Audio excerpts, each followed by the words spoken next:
Bonjour à tous, on est Clément, Simon et Raphaël. On vient vous présenter le projet Grotto Sessions qu'on a commencé en 2016 aux États-Unis lors d'un voyage en Caroline du Nord. Alors les Grotto Sessions, c'est un hommage musical à des artistes qui sont liés à une fondation qui est basée dans le sud des États-Unis, qui s'appelle la Music Maker Relief Foundation, dont le but est de comment dire, donner un coup de pouce à des musiciens qui sont en situation de précarité, en leur fournissant tout ce dont ils ont besoin pour pratiquer leur musique dans les meilleures conditions. Alors la Music Maker, comme je l'ai dit, c'est une fondation, une organisation à but non lucratif qui a pour mission de soutenir des musiciens et des musiciennes du sud des États-Unis. Ça peut être du folklore afro-américain, du blues, du rhythm and blues, du gospel, de la musique native américaine, du old-time music. Vraiment, ils soutiennent des musiciens qui représentent ce folklore musical américain au sens large. Euh, Raphaël et moi, on s'est retrouvés à bosser là-bas pendant un an en stage. Il y a quelques années déjà, c'était en 2012-2013. On a passé un an dans ce petit bled de Caroline du Nord qui s'appelle Hillsborough. Et on a d'abord bossé à l'archivage. On reviendra à l'importance des archives pour cette fondation. Raphaël numérisait des cassettes audio et des enregistrements audio des 20 dernières des années 90 et 2000. Et moi, je numérisais beaucoup de photographies, de négatifs et de tirages. Clément nous a rejoint en cours de route. Et en fait, très vite, on est devenus les musiciens, le backing band d'artistes de la fondation, dont un monsieur qui a beaucoup compté pour nous, qui s'appelle Ironing Board Sam, qu'on a accompagné Raphaël et moi. On a joué avec énormément de ces musiciens qui nous ont transmis beaucoup de choses, que ce soit d'un point de vue musical, humain, personnel, professionnel. Ça a été une grande aventure, un grand rêve éveillé que cette année en Caroline du Nord, à côtoyer tous ces musiciens. On y retournait. Raph a dit qu'on avait entamé les Grotto Sessions en 2016, qu'on est retourné à la fin d'année 2016. Puis on s'est rendu compte qu'en fait beaucoup des musiciens avec qui on avait joué, avec qui on avait évolué, étaient soit tombés malades, soit avaient déménagé, soit étaient malheureusement décédés. Donc l'ambiance avait changé et on s'est retrouvé dans le Grotto, qui est en fait le studio. Le lieu de mémoire de la fondation qui est plein de vieux instruments de musique, de vieilles guitares, qui est aussi un labo photo, qui est une pièce assez magique. Et on s'est mis on en reparlera après pour parler plus du projet et comment est venue l'idée, mais on s'est mis à piocher dans les archives musicales de la fondation pour produire l'album Grotto Sessions, mais je pense qu'on reviendra en détail là-dessus un peu après. Ouais. Alors comment on a fait les Grotto Sessions? Je ne sais pas si on les a faites, c'est-à-dire qu'on s'est, comme l'a dit Simon, installé dans ce lieu où on a du mal à imaginer tout ce qui s'est passé, mais on voit qu'il y a eu beaucoup d'histoires racontées et tous ces instruments. On a eu la chance de pouvoir utiliser l'archive dont Raphaël a grandement participé à la réalisation. On a commencé un assez grand travail, mais super intéressant, tout simplement pour découvrir les voix, les artistes qu'on allait potentiellement pouvoir mettre en musique.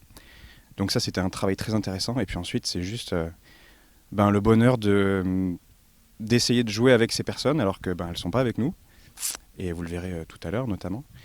Et tout ce processus, il était super intéressant pour nous parce que à la fois, il y a un immense respect, un hommage envers ces artistes que certains, on a eu la chance de croiser.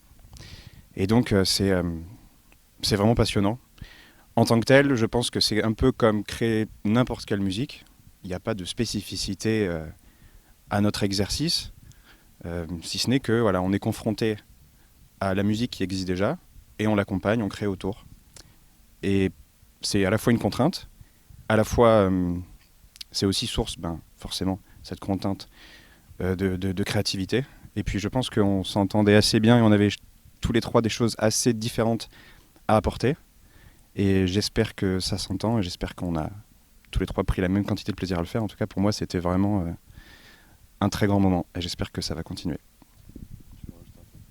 Sur le techniquement, moi j'ai un petit truc à rajouter. Non, juste pour que ce soit clair, parce que c'est vrai qu'on nous pose souvent la question. On est parti de pistes a cappella, en fait, de voix et d'enregistrements qui ont parfois plus de 20 ans, et de pistes uniquement vocales. Et ce dont parlait Clément, c'est cette contrainte où effectivement on avait des contraintes d'enregistrement, de tonalité, tout ça, qui n'étaient finalement pas des contraintes, puisque ça nous donnait quand même un choix hyper. Comment dire, on était dans un espace de liberté assez chouette. Et puis là, c'est le côté un peu plus. Je vais rebondir sur le côté un peu hommage où effectivement on va présenter une chanson là un peu plus tard de John D. Holman. On en reparlera un peu juste pendant le concert rapidement, mais c'est quelqu'un que Raphaël et moi on a bien connu, qu'on a accompagné sur scène. Donc c'est un côté album de famille sans mauvais jeu de mots, quoi. Il y a ce côté hommage à des personnes disparues. John D est encore parmi nous, mais voilà, il y a Essie Mae Brooks dont on parlera plus tard. Qui est plus là, Rufus Mackenzie dont on va présenter un morceau qui n'est plus là. Voilà, moi je voulais juste insister sur cette dimension d'hommage quoi, et d'album de famille qui est importante pour nous, je crois. Et puis techniquement aussi, on l'a fait un peu famille quoi. C'était avec les instruments qu'il y avait dans le grotto, avec le matériel qui était à disposition et sans trop s'y connaître non plus. Hein. Au début, c'était un peu création des sons, alors qu'on c'est pas notre métier. Enfin, musicien, jouer, ok, enregistrer, c'est un autre travail et on a un peu fait ça comme on pouvait. Après, on est content du résultat globalement. Ouais. On avait la chance d'avoir des beaux instruments aussi. Ouais, à propos d'instruments, c'est vrai que il y avait quelque chose d'assez magique de jouer sur un morceau. On avait doublé une guitare avec un vieil ampli Teisco avec un trémolo. Le truc devait avoir daté des années 40 ou 50 quoi. Il y a des morceaux qu'on a enregistrés avec des grattes qui étaient bouffées par les termites. Il y avait un truc puis comme tu dis, on découvrait d'un point de vue technique, c'était intéressant parce qu'on découvrait aussi on avait des bases d'enregistrement, mais on découvrait qu'en se mettant très loin du micro, on obtiendrait ceci ou cela, qu'en prenant en tapant de telle façon dans nos mains, on obtiendrait ci et pas ça. Il y avait un côté un peu fait maison, quoi, qui est un peu cher à l'esprit de la musique maker, où il y a un respect de...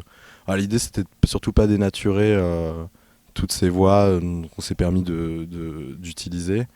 Et de les remettre en lumière, même si c'est un peu prétentieux, mais en tout cas de les mettre en lumière différemment, tout en respectant la dynamique de la musique maker, dans un respect de l'artiste et de sa voix, quoi. Voilà. Si l'exercice du live nous intéresse, la réponse est oui, massivement et franchement. Pour moi, pour la bonne raison, c'est qu'elle est complètement différente de tout ce qu'on vient d'expliquer. Quand on a enregistré dans ce grotto, on avait à notre disposition un stock d'instruments qui venaient pour la plupart de certains des artistes aussi qu'on met en lumière à notre petite échelle. Mais disons que là, avec la dimension live, on va aussi peut-être donner aux gens qui nous ont découvert sur le CD à voir un peu ce que ça peut représenter. Vous allez le voir ensuite, forcément, les chanteurs ne sont pas là. Donc c'est aussi un exercice très différent.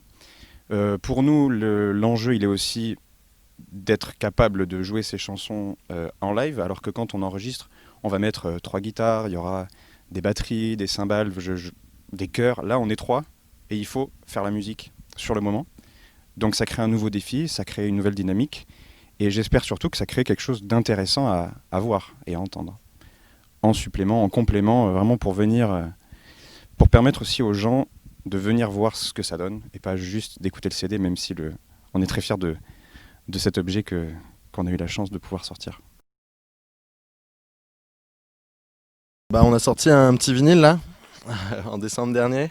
Je sais pas si on le voit bien à la caméra. C'est édité, donc l'album est sorti chez La Music Maker à la fin de l'année 2018, mais en version digitale. Et il y a un label français qui s'appelle En Avant la Zizik, qu'on salue, parce que c'est des super copains, et qui ont décidé d'éditer ce Grotto Session numéro 1. Je dis numéro 1 parce qu'en fait on bosse sur un numéro 2. Ce qui est assez génial de bosser avec de l'archive, c'est que il y a quand même beaucoup de morceaux. Je suis pas sûr qu'on puisse en faire 5 ou 6, mais en tout cas il y a beaucoup d'artistes à découvrir, beaucoup de chansons, beaucoup de petites pépites à aller diguer dans cette archive. Donc ça fait 1 an qu'on s'y est remis, on a déjà 5 ou 6 morceaux.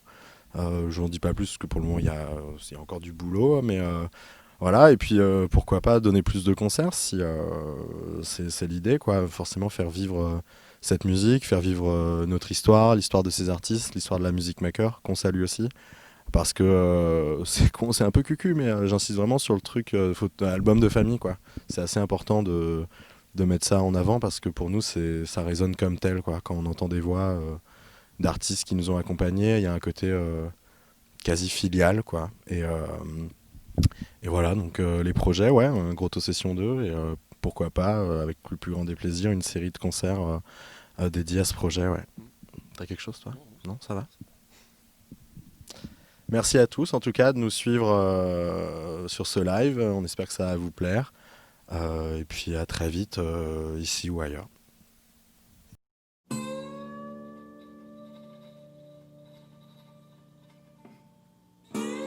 Well, see, the blues never died. They're coming back, see. What can an old man do but sing the blues?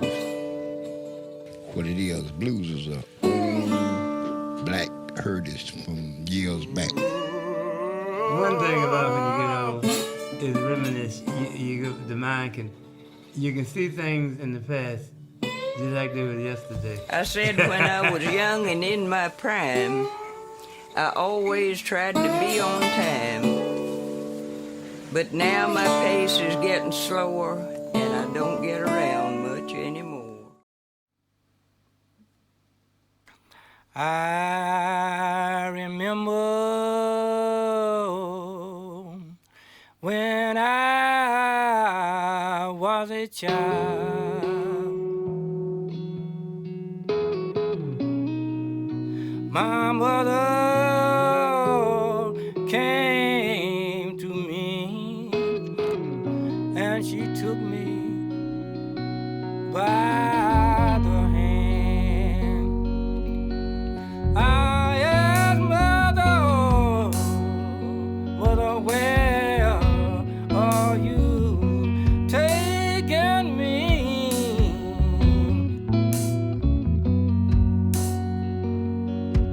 Don't worry, my child, you wait and see. You know mama led me 3 or 4 miles down this old country road.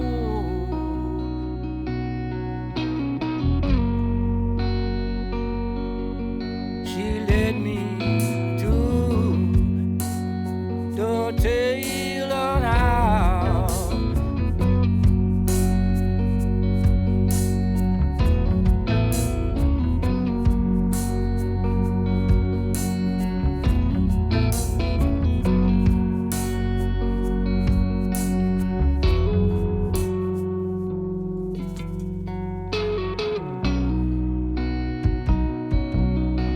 Mother said, I want you to make my child his first tailor-made suit of clothes. But church, can't you see? Well, can't you see that mother is not around to do these things for me anymore? Oh, sleep on, mother, as I pray. I hope to see your smiling face again someday. Well, sleep on, mother, sleep on, when the gates in heaven open wide. I hope to be there, staring you in your eyes. Well, sleep on, mother, as I pray. I hope to see you face to face again someday.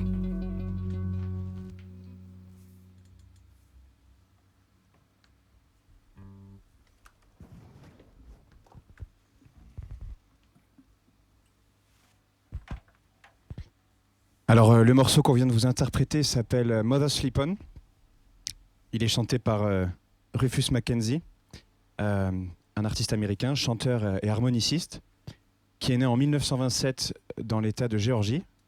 Il s'agit du tout premier morceau qu'on ait enregistré avec Grotto Session. C'était vraiment un très bon moment pour moi. Je me rappelle, on a lancé la voix, Simon a trouvé une très bonne idée avec sa guitare, et puis ensuite on a rajouté nos idées à nous avec Raphaël. Donc au niveau des paroles de cette chanson, il s'agit en fait d'une déclaration d'amour d'un fils de Rufus Mackenzie à sa mère défunte. Donc c'est une chanson vraiment touchante, et on espère que ça vous a plu. Je vous passe tout de suite Raphaël.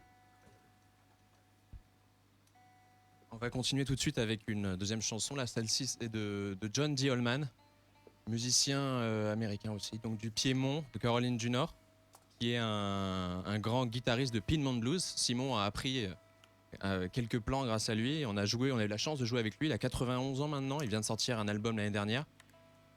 John D. Holman, le morceau qu'on va jouer, c'est un morceau qui s'appelle I'm Bone. C'est un morceau qui est originaire de danse traditionnelle afro-américaine, qui s'appelle le Buck Dance, et John D. Holman était un grand danseur de Buck Dance. I'm Bone.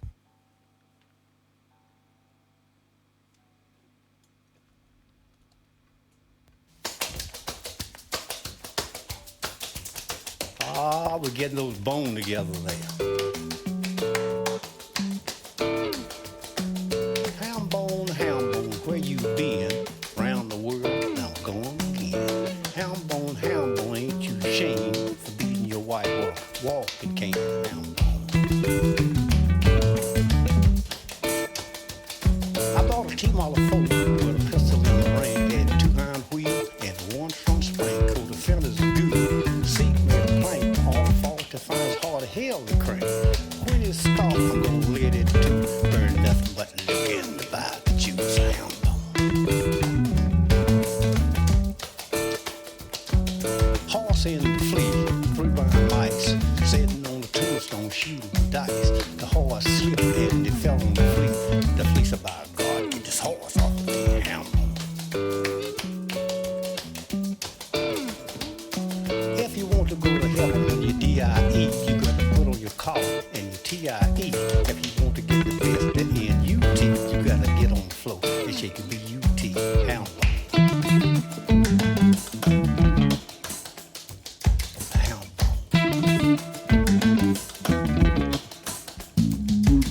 Ham bone. Ham bone, where you been? All around the world and going again. Ham bone, ain't you ashamed for leaving your wife with a walking cane? Ham bone. If you wanna go to heaven on your DIE, you gotta put on your collar and your TIE. If you want to get the best in UT, you gotta get on the floor and shake a BUT. Ham bone.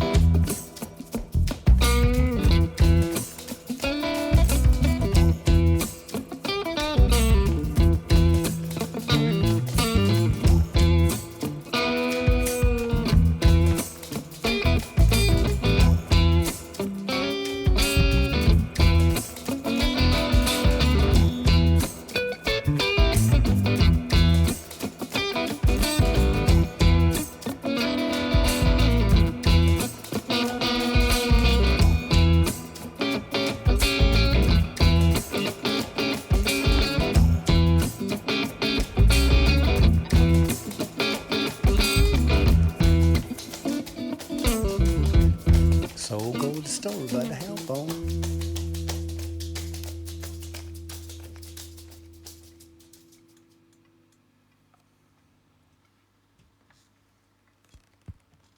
Voilà, c'était Ham Bone de John D. Holman.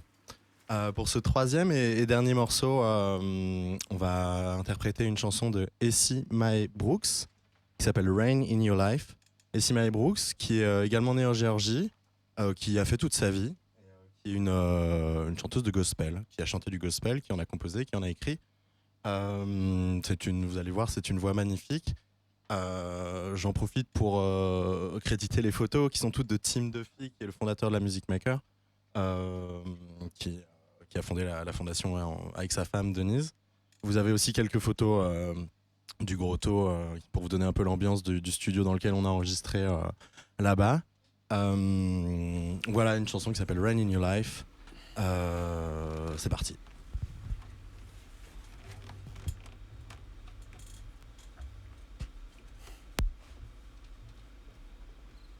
Gotta have some rain in your life.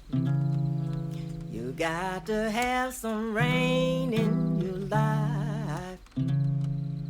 Gotta have rain in all your life to appreciate the sunshine. This old life of mine sure had my share up and down. I've been up and I've been down. I've been pushed and shoved around. I've been picked, I picked on, but that's alright. You got to have rain in your life. You got to have some rain in your life. You gotta have rain in all your life to appreciate the sunshine. When I lost my mother, oh, you know that was sure to rain. When I lost my father, you know that was sure to rain. And when I lost my sister, you know that was more rain. You got to have rain in your life.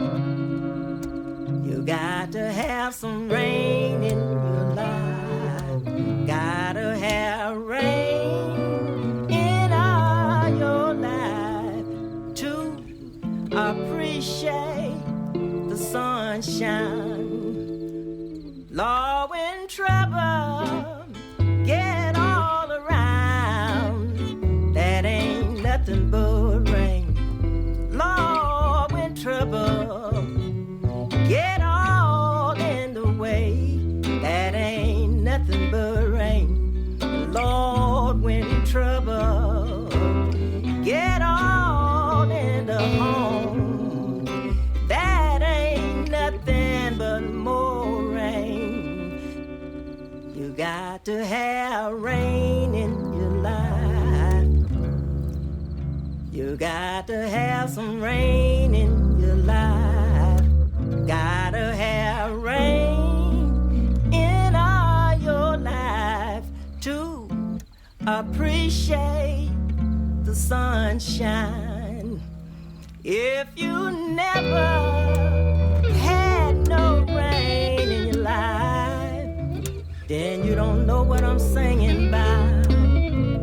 If you never had no rain in your life, then you don't know what I'm singing about. You got to have rain in your life. You got to have some rain in your life. Gotta have rain in all your life to appreciate the sunshine.